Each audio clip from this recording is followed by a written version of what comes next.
ఈరోజు కార్యక్రమానికి మీకు స్వాగతం. ఆ పతంజలి మహాముని మనకెందుకు సమస్యలు వస్తున్నాయి, ఎందుకు దుఃఖం అనేటువంటి విషయం చెప్పాడు. యోగ చిత్తవృత్తి నిరోధ తథా ద్రష్టు స్వరూపేవస్థానం.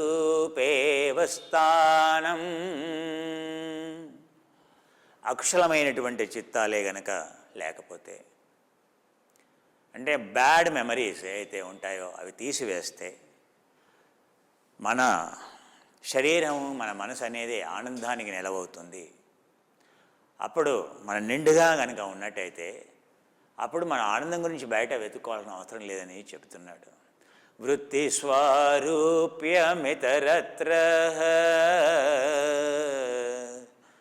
అంటే లోపల ఖాళీగా ఉండటం వల్ల ఆ ఇంద్రియాలు అనేవి ఆత్మ ఆనందం గురించి అడుగుతుంది. ఎందుకంటే అది ఆనందంగా లేదు. ఎందుకు ఆనందంగా లేదు? ఈ కోశాలు శుభ్రంగా లేవు.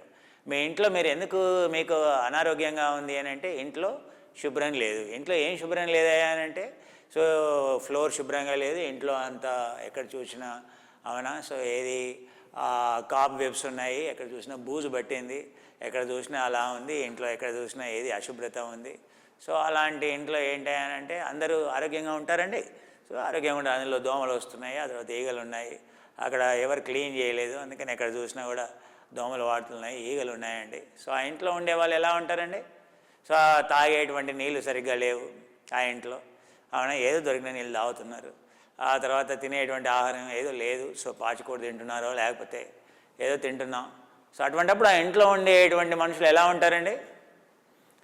సో అనారోగ్యంగా ఉంటారు, అవునా కదా? అంతేకాదు, అశాంతిగా ఉంటారు. ప్రశాంతంగా ఉంటారండి? శాంతంగా ఎలా ఉంటారు? దుఃఖం ఎక్కువగా ఉంటుంది. సో మానసికంగా, శారీరకంగా వాళ్ళ ఇంట్లో ఆరోగ్యంగా ఉండాలి అని అంటే ఆ ఇల్లు శుభ్రంగా ఉండాలి. ఆ ఇంట్లో ఉండేవన్నీ కూడా సో హైజీన్గా ఉండాలి, పొల్యూషన్ ఉండకూడదు, కాలుష్యం ఉండకూడదు. నెంబర్ 1. నెంబర్ 2, వాళ్ళు తినేటువంటి ఆహారం కానీ వాళ్ళు తినేటువంటి సో ఏవైతే ఉంటాయో అవన్నీ కూడా శుభ్రంగా ఉండాలి. ఉంటే అప్పుడు ఆ ఇంట్లో ఉండేటువంటి వాళ్ళు ఆరోగ్యంగా ఉంటారని మనం అనుకోవచ్చు, అవునా? ఉండేటువంటి వాళ్ళ ఆలోచనలు కూడా మంచిగా కనుక ఆలోచనలు చేసినట్లయితే అప్పుడు వాళ్ళు ఆనందంగా, ఆరోగ్యంగా ఉంటారని మనం అర్థం చేసుకోవచ్చు కదా. అలాగే ఆ ఆత్మ అనేది ఆనందంగా ఉండాలి అని అంటే ఈ కోశాలు ఏవైతే ఉన్నాయో, అన్నమయ కోశం, ఆ తర్వాత మనోమయ కోశం, ఆ తర్వాత ప్రాణమయ కోశం, ఆ తర్వాత విజ్ఞానమయ కోశం, ఆనందమయ కోశాలు ఏవైతే ఉన్నాయో ఆ కోశాలే కనుక సరిగ్గా లేకపోతే, అందులో అన్నీ కనుక అశుచితో కూడినటువంటి మాలిన్యంతో కూడి ఉంటే అందులో ఉండేటువంటి ఆత్మ ఎలా ఆనందంగా ఉంటుంది? ఇప్పుడు అర్థమైందా? ఆ ఆత్మకి ఆనందం ఉండదు.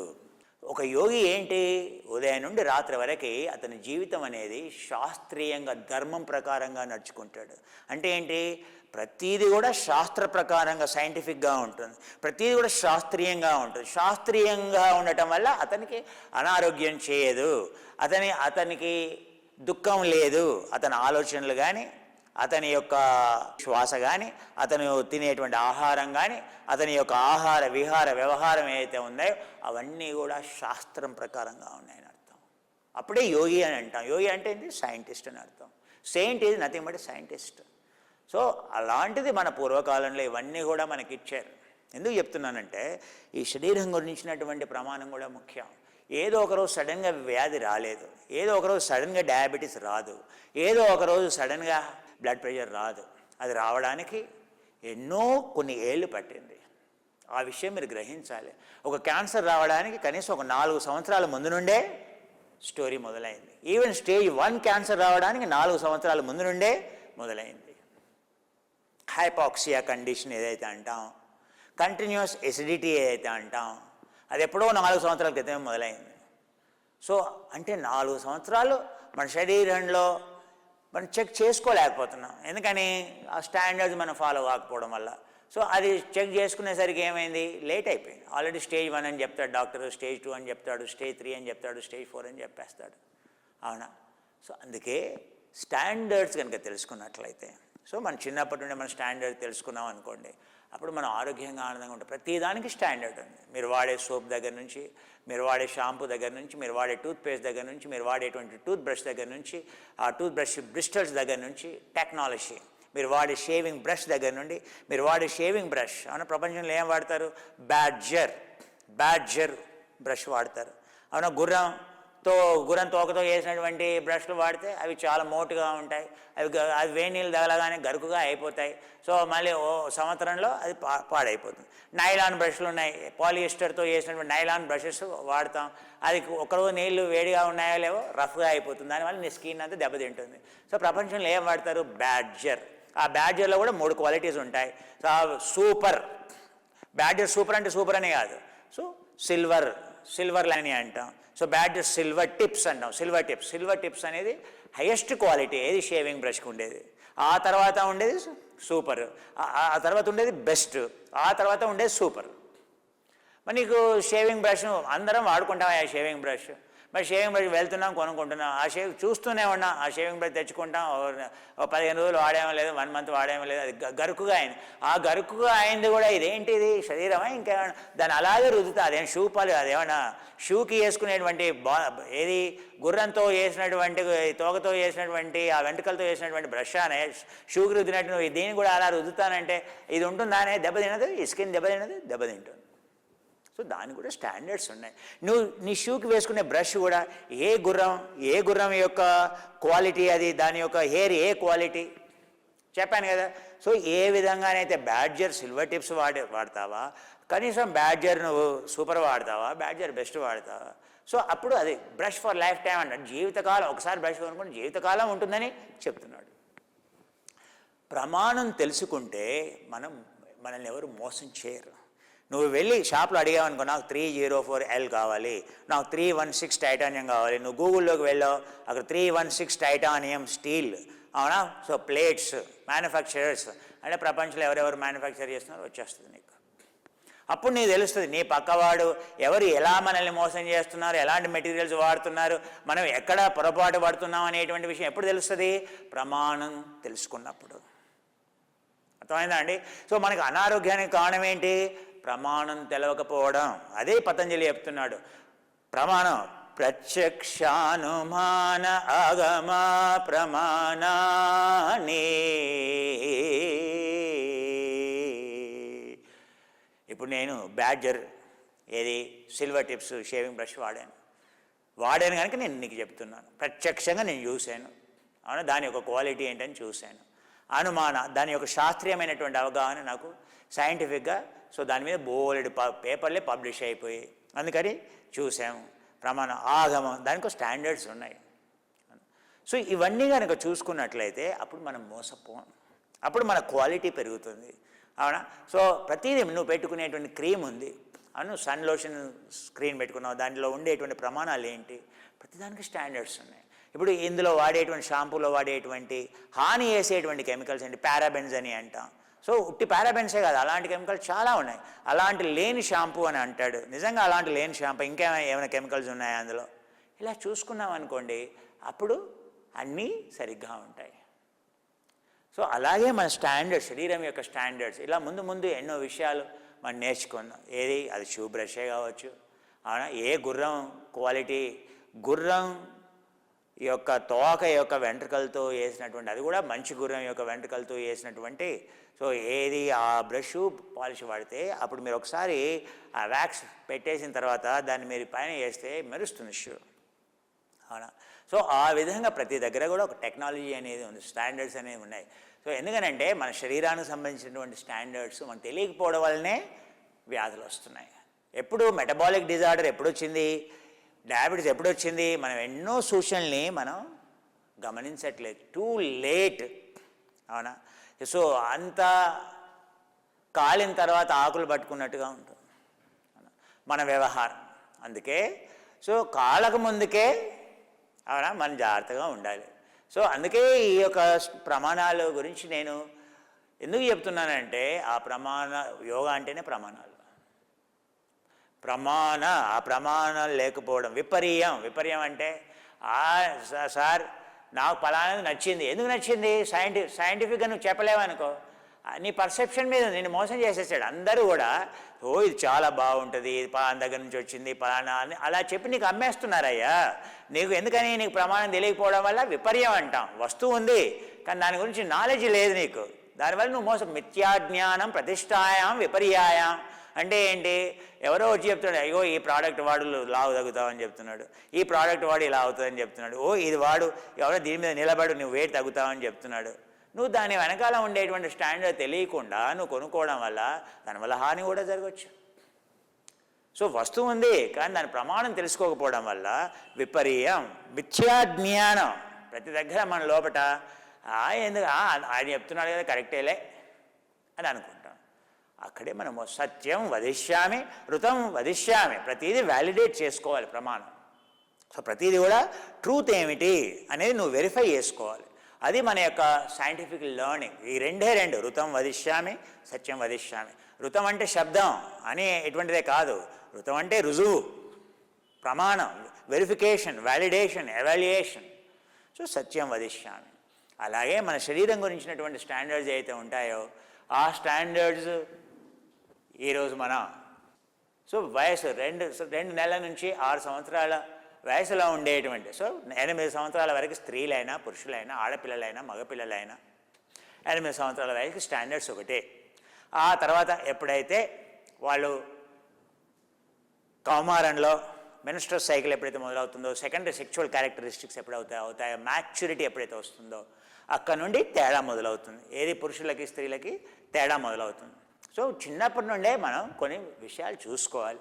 ఇది అమెరికాలో సగటు రెఫరెన్స్ అంటే ప్రమాణం అంటే కొన్ని వేల పాపులేషన్స్ని, కొన్ని లక్షల కోట్ల మందిని స్టాటిస్టిక్స్ కలెక్ట్ చేసి సో చేసినటువంటి డాటా, స్టాండర్డ్ డాటా. సో అందుకని ఆ డాటాలో లోపాలు ఉండటం చాలా అరుదు. సో అందుకని దాని ప్రమాణంగా మనం తీసుకుంటాం, దాన్ని రెఫరెన్స్ అని అంటాం.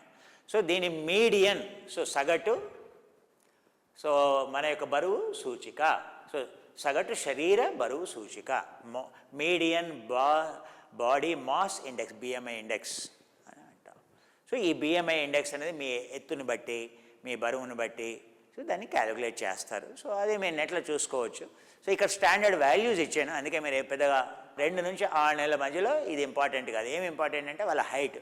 6 నెలల పసికందును అప్పుడు ఎంత ఉండాలి, శిశువు హైట్ 64 సెంటీమీటర్స్ ఉండాలి, వెయిట్ ఎంత ఉండాలి, 7 కిలోలు ఉండాలి. 7 నుంచి 11 సంవత్సరాలు 11 నెలలు 72 సెంటీమీటర్లు ఉండాలి, మరి 9 కిలోల బరువు ఉండాలి. సో అక్కడ సో ఈ వయసులో సుమారు 3 గ్రాములు, 1 కిలో బరువుకి 3 గ్రాముల ప్రోటీన్ అవసరం. మరి 3 గ్రాముల ప్రోటీన్ వేస్తున్నావా లేదా? 3 గ్రాములు అంటే ఏంటి, ఇక్కడ ఉండేటువంటి బరువు ఎంత ఉండాలి, సో 9 కిలోల బరువు ఉండాలి. 9 అని అంటే 9 3 27 గ్రాముల ప్రోటీన్ ఇచ్చామనుకో పిల్లలు పెరుగుతారు. సో ఆ 27 గ్రాముల ప్రోటీనే కాదు, ఫ్యాట్ కూడా కావాల్సినటువంటి మంచి ఫ్యాట్, మీడియం చైన్ ట్రైగ్లిసరైడ్స్ కానీ ఇలాంటివి, షార్ట్ తర్వాత పాలీ అన్సాచురేటెడ్ ఫ్యాటీ యాసిడ్స్ కానీ సో ఇక్కడ పిల్లలకి అవసరం. సో అలాంటివి ఇస్తే ఆ బరువును అనేది మనం చూసుకోవచ్చు. ఎందుకు చెప్తున్నా అంటే ఆ విధంగా మనకి మీ బరువు తగ్గింది, సో వెయిట్ రావాలంటే ఏం చేయాలి, ఎక్కడ ప్రాబ్లం ఉంది విశ్లేషణ చేసుకోవాలి. సో మరి కరెక్ట్గా డైట్ ఇంటర్ఫరెన్స్, మనం చాలామంది ఎక్కడ పొరపాటు పడతాం, ఏదో మార్కెట్లో ఉండేటువంటి కొన్ని పొడులు వాడు అడ్వర్టైజ్మెంట్ ఇస్తాడు టీవీలో, అబ్బాయి ఈ పొడి కలుపుకో పాలలో కలిపిస్తే మీ పిల్లోడు ఇలా పెరిగిపోతాడని అంటాడు. అవునా, ఇది తాగు అలా పెరిగిపోతామని అంటాడు. అనగానే నువ్వు నమ్మేస్తావు. డైలీ రికమెండెడ్ అని ఏదో రాస్తాడు. అలా కాదు కదా, థెరాపిటిక్ న్యూట్రిషన్ ఇంటర్ఫరెన్స్ వేరు, రికమెండెడ్ డైలీ అలవెన్సెస్ వేరు. అక్కడే తేడా వస్తుంది. పాశ్చాత్య దేశాలకి మనకి అక్కడ అన్నీ దొరుకుతాయి, మన దగ్గర సో ఆ లెవెల్ ఆఫ్ స్టాండర్డ్స్ ఒకసారి మనకు తెలియకపోవడం వల్ల, లేక కాదు తెలియకపోవడం వల్ల. సో మీరు 3 గ్రాముల ప్రోటీన్ అవసరం WHO రికమెండేషన్ ప్రకారంగా, అంటే వరల్డ్ హెల్త్ ఆర్గనైజేషన్ ఏదైతే ఉందో దాని ప్రకారంగా ఏ నెలలో ఎంత ప్రోటీన్ అవసరం పడుతుంది అనేది ఉంటుంది, స్టాండర్డ్స్ ఉంటాయి. నేను అంత డీటెయిల్గా మనం స్టడీ చేయాలి. అది ఆ report protein requirements World Health Organization 300 పేజీలు 350 పేజీలతో ఉన్నటువంటి పుస్తకం వాళ్ళ వెబ్సైట్లో ఉంటుంది, కావాలంటే డౌన్లోడ్ చేసుకోండి. అవునా, అది మొత్తం ప్రపంచంలో ఉండేటువంటి పాపులేషన్స్ని ఎన్నో కమిటీలు వేసి, సైంటిస్టులతో కూడినటువంటి కమిటీలు వేసి స్టడీ చేసినటువంటి డాటా అది. సో ఆ దాని ప్రకారంగా మీరు కనుక ప్రోటీన్ ఇచ్చినట్లయితే, ఎందుకంటే చాలామంది మీరు అనుకుంటారు, నేను అన్నాను కదా ఆయన ఏదో చెప్పాడు, పలానా ఆయన చెప్పాడు కదా అందుకని నువ్వు గుడ్డిగా ఫాలో అవుతావు. మరి పలానా ఆయన చెప్పిన స్టాండర్డా కాదా, దాని స్టాండర్డ్ ఏంటి? నువ్వు అడిగితే ఆయన కోపం వచ్చింది అనుకో, అది కరెక్ట్ కాదు కదా, నువ్వు తెలుసుకోవాలి కదా. అవునా, నువ్వు అడుగుతావు ఇది 22 క్యారెట్ గోల్డా అని ఆయన చెప్పాడు, 22 క్యారెట్ గోల్డ్, ఆయన కోపం వస్తే నువ్వు వింటావా? అలా అని నువ్వు తెచ్చుకుంటావు, 22 క్యారెట్ గోల్డ్ తెచ్చుకోవు కదా. నాకు నువ్వు చూపిస్తే నేను కొంటా అంటావు, లేకపోతే నువ్వు వెళ్ళిపోతా అంటావు. సో నీ పిల్లవాడి వయసులో విషయంలో కూడా ఎవరో ఏదో చెప్తున్నారు ఆహారం గురించి, ఏదో గుడ్డిగా నమ్మటం కాదు. నిజంగా అందులో 27 గ్రాముల ప్రోటీన్ ఉందా లేదా, నువ్వు ఇస్తున్నావా లేదా శిశువుకి, ఎంత ఫ్యాట్ ఇవ్వాలి, సో ఇవన్నీ చూసుకోవాలి. అందుకే నేను ఈ క్యాలిక్యులేషన్స్ ఇస్తున్నాను నేను మీకు. ప్రతిదీ చాలా ముఖ్యం. ప్రతి లెవెల్లో చెక్ చేసుకున్నాం అనుకో, తర్వాత ప్రాబ్లమ్స్ రావడం కష్టం. సో ప్రతి చెక్ పాయింట్ని కూడా మనం చెక్ చేసుకోవాలి. ఫ్లైట్ నీ వెహికల్ వెళ్ళే ముందు గాలి ప్రెషర్ ఉందా లేదా, డీజిల్ ఉందా లేదా, పెట్రోల్ ఉందా లేదా, ఇవన్నీ చూసుకుంటామా లేదా, బ్యాటరీ ఉందా లేదా, ఇవన్నీ చూసుకుంటాం. అవునా, తీరా గాలిలోకి విమానం పోయిన తర్వాత అరే ఇప్పుడు టైర్లో గాలి లేదు అని చెబితే నువ్వు విమానం ఎక్కుతావా, అసలే ఎక్కవు. 350 పారామీటర్లు ఆ పైలట్ చెక్ చేసుకోవాలి. అవునా, అప్పుడే అందులో ఏ చిన్న పొరపాటు ఉన్నా కూడా ఫ్లైట్ మీకు చెప్పాడు, చిన్న పొరపాటు ఉందండి, ఏం కాదులేండి, మనం వెళ్దాం ఈ ఫ్లైట్లో, ఈ విమానంలో వెళ్దామంటే మీరు ఒప్పుకుంటారండి, ఒప్పుకోరు. అలాగే ఈ వెహికల్ కూడా, ఈ యొక్క మన శరీరం కూడా అంతేను. 1 నుండి 3 సంవత్సరాల వయస్సు, ఎంత ఉండాలి, ఎంత హైట్ ఉండాలి, సో వెయిట్ ఎంత ఉండాలి, 13 కిలోలు ఉండాలి. 4 నుండి 8 సంవత్సరాల వయస్సు, సో ఇక్కడ బాడీ మాస్ ఇండెక్స్ స్టార్ట్ అవుతుంది, 15.8 ఉండాలి. ఆ తర్వాత 118 సెంటీమీటర్లు ఉండాలి, 23 కిలోలు ఉండాలి బరువు. సో అలాగే 9 నుండి 13 సంవత్సరాల వయసు, అలా ఇది పురుషులు స్త్రీలు, బాయ్స్ గర్ల్స్, మేలు ఫిమేలు. ఇక్కడ నుంచి చాలా ఇంపార్టెంట్. సో 9 నుంచి 13 సంవత్సరాలు, ఎందుకంటే మెన్స్ట్రువల్ సైకిల్ స్టార్ట్ అవుతుంది, అండ్ ఋతుక్రమ సమస్యలు వస్తాయి. ఎందుకంటే వాళ్ళ యొక్క న్యూట్రిషన్ సరిగా లేదు, ఆహారమే సరిగా లేదు, పోషక పదార్థాలు సరిగా లేవు. ప్రోటీన్ ఎంత రావాలో అంత ఉంటే, న్యూరో ట్రాన్స్మిటర్స్ అవన్నీ ప్రోటీన్తో తయారైనవే. అవునా, హార్మోన్స్ అన్నీ ప్రోటీన్ మాలిక్యూల్సే, మరి అవన్నీ ప్రోటీనే లేదు. అటువంటిప్పుడు వాళ్ళ లోపల సో ఈస్ట్రోజన్స్ ఎలా ప్రొడ్యూస్ అవుతాయి, టెస్టోస్టెరాన్ ఎలా ప్రొడ్యూస్ అవుతుంది, బాయ్స్ అవుతాయి. అందువల్లనే చాలా సమస్యలు. సో 9 నుంచి 13 సంవత్సరాల వయస్సు. సో బాడీ మాస్ ఇండెక్స్ ఎంత ఉంది, సో 147 సెంటీమీటర్ల హైట్ ఉన్నాడా లేదా, బరువు ఉన్నది. ఈ రెండు ఉంటే ఈ ఇండెక్స్ వచ్చేస్తుంది నీకు. 147 సెంటీమీటర్లు హైట్, తర్వాత 40 కిలోలు వెయిట్. ఆ తర్వాత 14 నుంచి 18 సంవత్సరాలు వయసు ఉంది. సో 21 ఇంత ఉండాలి బాడీ మాస్ ఇండెక్స్. ఎవరైనా కూడా ఇదే చెప్తారు, body mass index, body mass. Metabolic disorder అంటే ఏంటి, ఈ BMI 25 క్రాస్ అయిందంటే డేంజర్ అని అంటాం. 25 క్రాస్ అయిందంటే ఏదో ఒక వ్యాధి వస్తుందని అర్థం. ఏది మగవాళ్ళలో, సో ఆడవాళ్ళలో ఇంకా తక్కువకే క్రాస్ వచ్చేస్తుంది. సో 25, 25, 30 అని అంటాం. సో 30 అక్కడి వరకు వెళ్ళకూడదు. సో ఇక్కడ 21.3, ఇక్కడ 174, 64 కిలోల వెయిట్ ఉండాలి. 19 నుంచి 30 సంవత్సరాల వయస్సు. సో 24 శరీర సూచిక ఉంటే, అది ఎందుకు 176 సెంటీమీటర్ల హైట్ ఉంటే, 76 కిలోల వెయిట్ ఉంటే అతని యొక్క బాడీ మాస్ ఇండెక్స్ ఎంత ఉంటుంది, 24.4 ఉంటుంది. అదే స్త్రీలు అయితే, స్త్రీలకేంటి వెయిట్ కొంచెం వాళ్ళకి పురుషుల కంటే తక్కువ ఉండాలి. అవునా, అనే కాంట్రరీ ఒకసారి ఎక్కువ ఉంటారు. ఇది చాలా ముఖ్యం మేల్కి ఫిమేల్కి. అందుకే సో ఫిమేల్ యొక్క మాస్ ఇండెక్స్ ఇంకా తక్కువ ఉండాలి. సో 18 ఇక్కడ పురుషులకైతే 18.5 చూడండి, ఆడపిల్లలకి 18.3 ఉండాలి. వీళ్ళకి 147, సో ఆడపిల్లలు 148 ఇక్కడ ఉంటారు. ఆ తర్వాత తగ్గుతారు. ఇక్కడ 40, సో వెయిట్ ఎంత, 40 కిలోలు. 14 నుంచి 18 సంవత్సరాల వయసు వచ్చేసరికి సో 21.3 బాడీ మాస్ ఇండెక్స్. ఇక్కడ ఎంత హైట్, 163 సెంటీమీటర్లు. ఇక్కడ 174. ఇక్కడ పిల్లలు బాగా పెరుగుతారు, ఇక్కడ ఆడపిల్లలు ఆగిపోతారు. సో ఇక్కడ వెయిట్ ఎంత, 57 kgs, 57 కిలోలు. 19 నుండి 30 సంవత్సరాల వయసులో సో ఆడపిల్లలు, ఇది మనం ఇక్కడ పెళ్లి చేసేస్తాం ఈ వయసులో. సో ఇక్కడ 22.8 ఉండాలి, 163 సెంటీమీటర్లు, 61 కిలోలు. ఒకవేళ వెయిట్ తక్కువ ఉన్నారు, ఏదో ఇది జీన్స్ని బట్టి కావచ్చు, అటువంటిప్పుడు దానికి ఎంత వెయిట్ ఉండాలి, హైట్ని బట్టి వెయిట్ ఉంటుంది. సో హైట్ పెరిగినా కొద్దీ వెయిట్ పెరగవచ్చు, హైట్ తగ్గుతుందంటే వెయిట్ ఇంకా తగ్గాలి. ఈ యావరేజ్ హైట్కి, ఈ ఎత్తుకి, సగటు ఈ హైట్కి ఇంత ఉండాలని అర్థం. సో మీరు డీటెయిల్గా కావాలంటే నేను కేవలం ఇస్తున్నాను, మీకు నెట్లో దొరుకుతాయి ఈ ఫిగర్స్. ఇది సో స్టాండర్డ్, అమెరికన్ స్టాండర్డ్స్, అలాగే ఇండియన్ స్టాండర్డ్స్. మీరు వెళ్ళి అడిగితే మీకు ఈ టేబుల్స్ అన్నీ కూడా దొరుకుతాయి. ఎందుకు ఇది ఇస్తున్నానంటే, ఈ హైట్ ఉంటే, మీరు ఈ బరువు ఉంటే మీకు ఎన్ని క్యాలరీలు ప్రతిరోజు ఖర్చు అవుతుంది, ఎంత ఆహారం తీసుకోవాలి. ఆహారం తక్కువ తీసుకుంటే పెరగరు పిల్లలు, ఆహారం ఎక్కువ తీసుకుంటే లావు అయిపోతారు. మరి ఆహారం ఎన్ని క్యాలరీలు ఎప్పుడు ఎలా ఉండాలి? ఇప్పుడు చెప్పాను కదా, 15 నుంచి 18 సంవత్సరాల వయసులో 3000 క్యాలరీలు. 3000 క్యాలరీలు ఎక్కడి నుంచి రావాలి? బాగా పిండి పదార్థాలు తినాలా, లేకుంటే ప్రోటీన్ తినాలా? ఇది పెరిగే వయస్సు. చూస్తున్నాం కదా, ఇక్కడ ఎంత పెరిగాడు? 174 సెంటీమీటర్లు పెరిగాడు. ఇక్కడ అమ్మాయి ఎంత ఉంది? 163 సెంటీమీటర్లే ఉంది. ఇక్కడ సడన్గా పెరిగాడు అంటే ఏంటి? ఈ వయసులో అంటే 14 నుంచి 18 సంవత్సరాల వయసులో వాడికి ప్రోటీన్ చాలా కావాలి, మాంసకృతులు ఎక్కువ కావాలి. సో అందుకు 3000 క్యాలరీలో నువ్వు ప్రోటీన్ ఎంత ఇస్తున్నావు? వాడికి కావాల్సినటువంటి 2 గ్రాములు 3 గ్రాములు ప్రోటీన్ ఇస్తున్నావా లేదా? అలాగే ఫ్యాట్ ఇస్తున్నావా లేదా? సో 15 నుంచి 18 సంవత్సరాల వయసులో ఈ 3000 క్యాలరీలు ఎలా ఇస్తుంది? ఇంత అవసరం. ఏది? ఈ హైట్ ఉంటే ఈ వెయిట్. హైట్ తక్కువ ఉంది అప్పుడు ఇది తక్కువ అవుతుంది, హైట్ తక్కువ ఉంది ఇది తగ్గుతుంది. హైటే మెయిన్. 5 feet 4 inches అంటాం, 5 feet 7 inches అంటాం. సో 5 feet 7 inches అబోవ్ అంటాం, 5 feet 4 inches కన్నా తక్కువ అంటాం. 5 feet 4 inches and 5 feet 7 inches 5 అడుగుల 4 అంగుళాలకి తక్కువ, 5 అడుగుల 4 అంగుళాల కంటే ఎక్కువ, 5 అడుగుల 4 అంగుళాల నుంచి 5 అడుగుల 7 అంగుళాలు. సో 3 రకాలైనటువంటి హైట్ని మనం డిసైడ్ చేస్తాం. సో ఆ విధంగానే ఇక్కడ ఆ క్యాలిక్యులేషన్స్ అనేవి ఉంటాయి.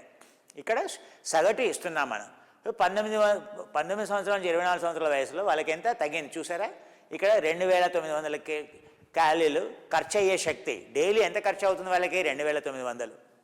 25 నుంచి 50 సంవత్సరాల వయసులో 2900 పని చేస్తే.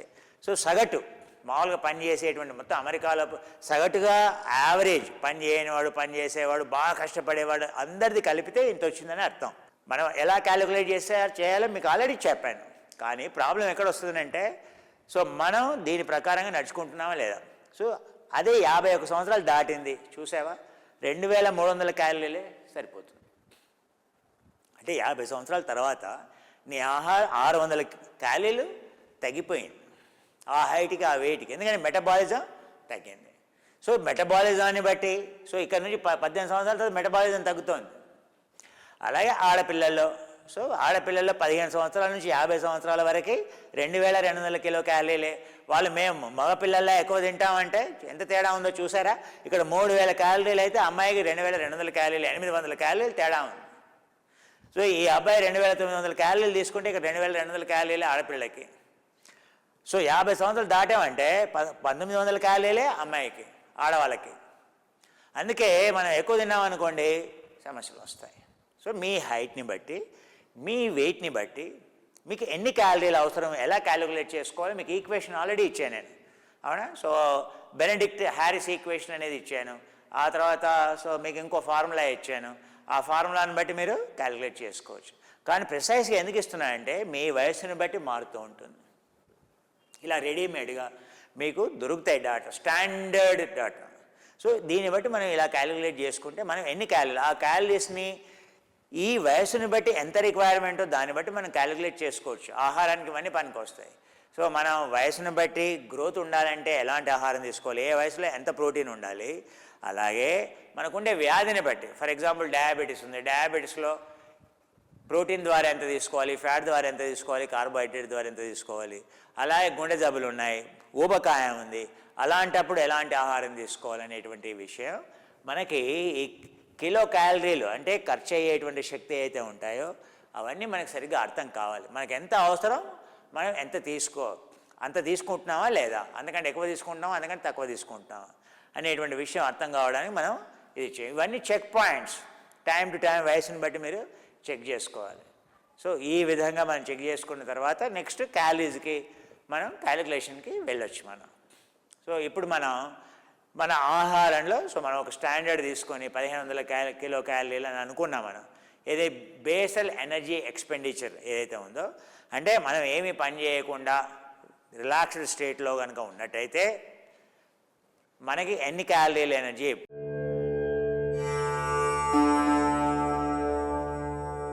సో ఈరోజు కొంచెం మీకు యోగం యొక్క కొంచెం అవగాహన ఉండాలి. ఎందుకంటే పుస్తకాల్లో మీరు చదివిన విధంగా ఉండదు యోగా అనేది చాలా. ఎందుకంటే సాధన చేయని వాడు పుస్తకం రాస్తే అలాగే ఉంటుంది.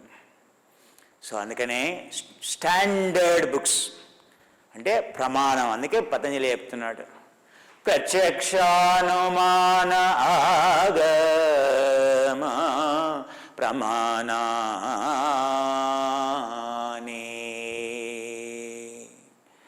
అయ్యా ఎందుకు ఆగమాగమైనవయ్యా?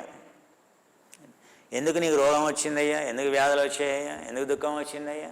అది శారీరకమైనదైనా మానసిక ఎందుకు వచ్చిందయ్యా? నీ ప్రమాణం తెలియట్లేదు. నీ స్టాండర్డ్ తెలియకపోవడం వల్ల నీకు ప్రాబ్లం వచ్చిందని చెప్తున్నాను. నీకు స్టాండర్డ్, నువ్వు తినే ప్లేట్ యొక్క స్టాండర్డే తెలియదు. నువ్వు తినే ప్లేట్ ఉందయ్యా, ఆ ప్లేట్ నల్లని మచ్చలు ఏర్పడ్డాయి అక్కడ ఇక్కడ. ఎందుకని? స్టెయిన్లెస్ స్టీల్ ప్లేట్ అనుకుంటున్నాం, కానీ ఆ స్టెయిన్లెస్ స్టీల్ ప్లేట్ కాదు. స్టెయిన్లెస్ స్టీల్ ఏ స్టీల్ అది? 202 304 304L. స్టాండర్డ్ తెలుసు అనుకో, 304L స్టీల్. ఆ ప్లేట్ ఆ క్వాలిటీ అయితే తుప్పు పట్టదు. జీవితకాలం కాదు కదా, నువ్వు వచ్చే 10 తరాలకు కూడా ఆ ప్లేట్ అలాగే ఉంటుంది. నువ్వు నిమ్మరసం పోసావు, ఆ ప్లేట్లు నల్లగా మచ్చలు పడ్డాయి, ఇంకా దాంట్లోనే తింటున్నావు. అదే బంగారం అన్నావు, అబ్బో సార్ 24 క్యారెట్ అంటావు, 22 క్యారెట్ అంటావు, 18 క్యారెట్ అంటావు. ఎందుకని? దాని ప్రమాణం బాగా తెలుసు నీకు. సార్ నాకు 24 క్యారెట్ గోల్డే కావాలి అని అంటావు, కాంప్రమైజ్ కావు. మరి తినే ప్లేట్ దగ్గర ఎందుకు కాంప్రమైజ్ అవుతుంది? అది ఇంపార్టెంట్. గోల్డ్ అయితే తినవు కదనయ్యా, ప్లేట్ ప్రతిరోజు ప్లేట్లో అయితే ఆహారం తింటావు కదనయ్యా. అసలు ఏ ప్రమాణం నీకు తెలుసుకోవాలో ఆ ప్రమాణం గురించి తెలుసుకోవట్లా. ఏ ప్రమాణం అవసరం లేదో ఆ ప్రమాణం గురించి మనం అందరం ఆలోచిస్తున్నాం. అదే చెప్తున్నారు, దుఃఖానికి కారణం ఏంటి? ఆ ప్రమాణాలు లేకపోవడం వల్ల, తెలియకపోవడం వల్ల దుఃఖం. యోగా అంతా ప్రమాణం ఏమిటి, స్టాండర్డ్ ఏమిటి? ఆసనమైన ప్రతిదానికి ప్రమాణం తెలుసుకోవాలి. అబ్సల్యూట్ ప్రమాణం ఏంటి? ప్రతిదానికి ప్రమాణం. నువ్వు వాడే సోప్ దగ్గర నుంచి, ఈ బటన్ దగ్గర నుండి, ఈ క్లాత్ క్వాలిటీ, ఇది ఎంత GSM? లైనెన్ అనగానే అయిపోతుందా? Linen 350 GSM, 450 GSM, 390 GSM, 390 GSM. I want 390 linen cloth GSM. నేనెవ్వరూ మోసం చేయలేరు.